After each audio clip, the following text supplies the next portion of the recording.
Hey, what's up? So recently I acquired this 2008 Gibson Les Paul Studio off of Facebook Marketplace for only about $800. It's the exact color and hardware scheme that I had pined over as a kid in high school. But honestly, Gibson stopped being on my radar a long time ago. This deal just happened to be too good, and I must say, even though this thing isn't the solid slab of wood that I remember growing up,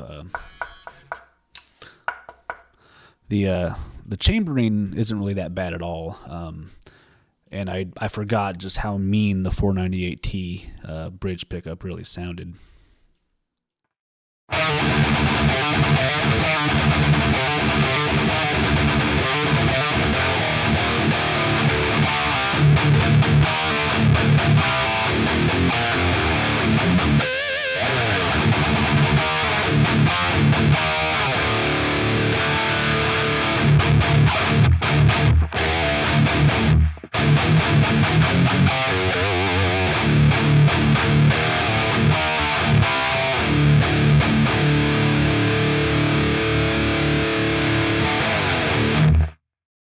To be honest, I never would have bought this or any Gibson guitar brand new. I've heard the horror stories about Gibson quality control in recent years. I've seen it more often than not, where certain things will break, necks, headstocks. And honestly, for the price, they just don't appeal to me as a run-of-the-mill consumer.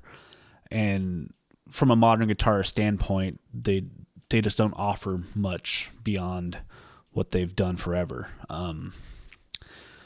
Their marketing and the ideas that they've had have become somewhat stale over the last decade, and the company focus seemed to have been off the mark quite a bit.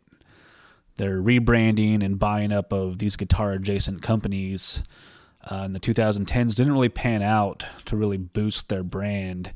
And ultimately, I think we all know it led to them filing for bankruptcy in 2018.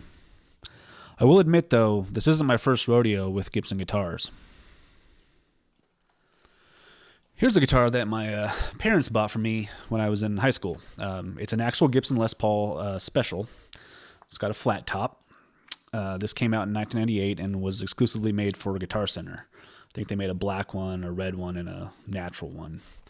I loved this guitar when I first got it. It was my first real guitar, whatever that means. But I neglected this guitar for a really long time, and only recently did I decide to fix it up. If you notice, there's a pair of Fishman Fluence Moderns in. It's a bit beat up. It's got some wear. And put some Hipshot tuners on it, if you can see those. I also sprayed this thing down with a coat of satin finish because the paint was just so cracked on it. Sounds killer, though.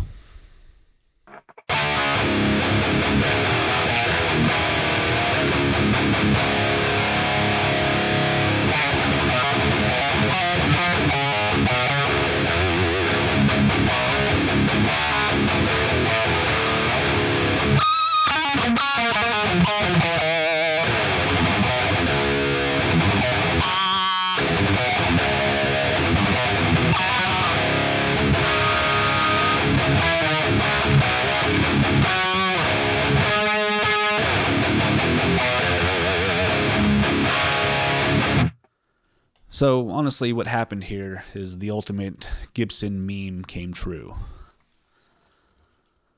The headstock cracked. Out of nowhere, no trauma. Just one day went to go play it, and there was a nice smile crack at the headstock neck joint.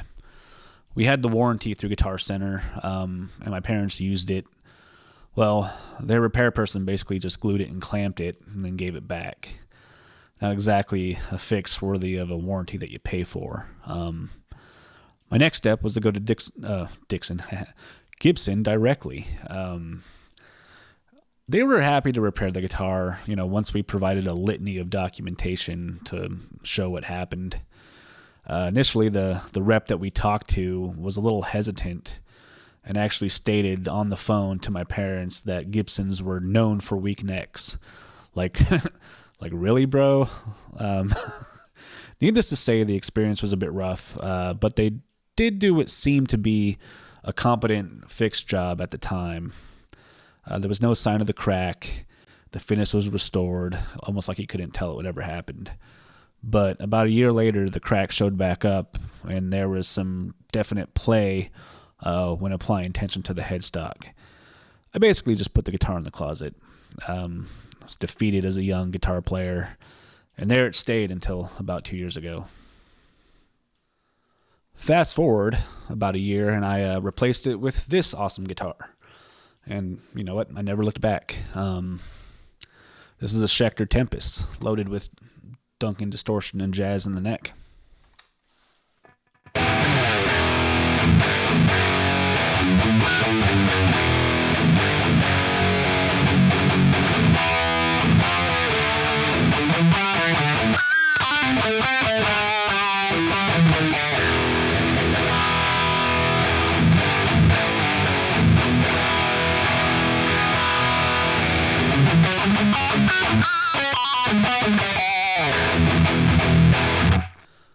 The fact is,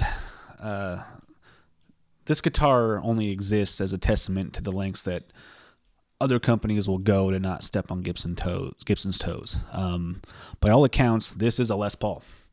Schecter added a pseudo cut to the upper half and slightly changed the silhouette, but in terms of feel, overall specs, and honestly the vibe, this is a Les Paul.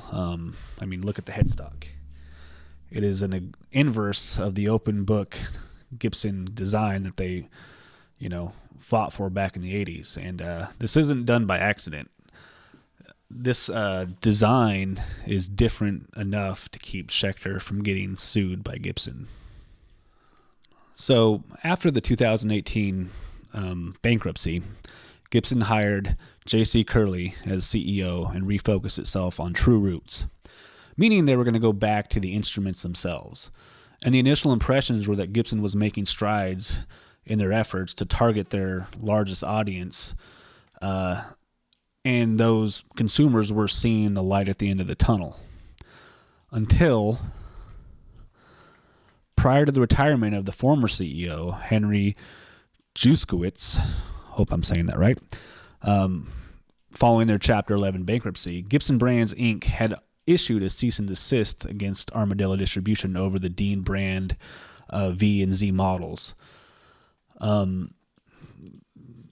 This new and improved Gibson, though, under Curley, then decided to double down and issued another cease and desist order, now, including their SG and then the Hummingbird acoustic trademarks as well. This ultimately led to the lawsuit that Gibson filed claiming trademark infringement by Dean, as well as Gibson seeking protection of their intellectual property under their existing trademarks. Now, I don't wish to do like a deep dive in the lawsuit. I think many other better equipped channels have already done that. But it's worth noting that in May of this year, a Texas court ruled that Dean had in fact violated Gibson's trademark, and that the shapes were not a generic thing, which is what Dean was claiming, that they were too generic to be trademarked. And they upheld Gibson's trademarks, and they couldn't be canceled as a result.